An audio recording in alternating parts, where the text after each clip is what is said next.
Mnataka kuona bibi yangu Pastor Dorcas? Mnataka kumuona? Amwambie jambo. Kuja pastor usalimie hawa.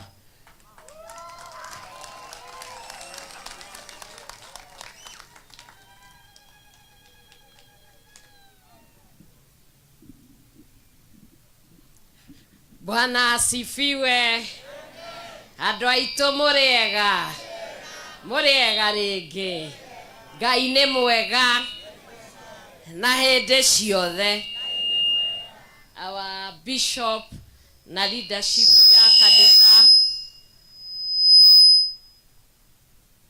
nĩtwacokia ngatho nĩ gũtũhe kanya gaka na makĩria gũtũhunjĩria kiugo kĩega gĩa gũtũhe mwĩhoko, gũtwĩra ona mũtĩ watemwo ũitĩrĩrio maĩ kidogo nĩ Kristo mwana wa Ngai. Mũtĩ ũcio wĩkaga atĩa? Ũgathundũka rĩngĩ.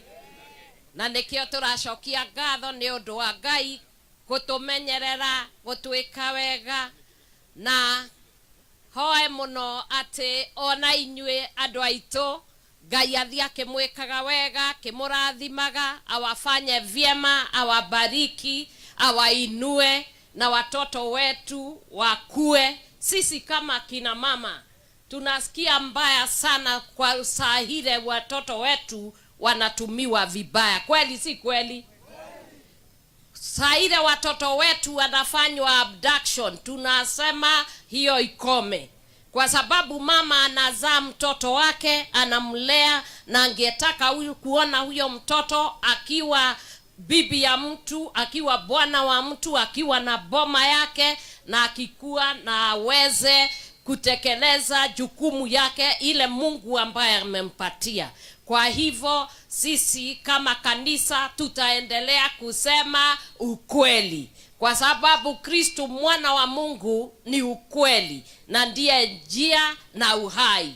Kwa hivyo mkisikia hata huyu mzee ambaye amesema hapa, Mungu alinipatia mzee umesema kianage ya simba. And I'm very happy myself to have a man who is strong, who is bold, who can be able to speak the truth regardless. Kwa sababu kama tusemi ukweli, mambo mengine yataenda mrama, na ndio unaona nchi yetu iwezi endelea kama hakuna ukweli. Kwa hivyo ningesema Mungu awabariki, awafanye vyema. Tutakutana. Bishop umesema kuna siku nataka nikuje, hiyo ni amri. Pastor atakuwa huko. Mungu awabariki na wafanye vyema. Asanteni.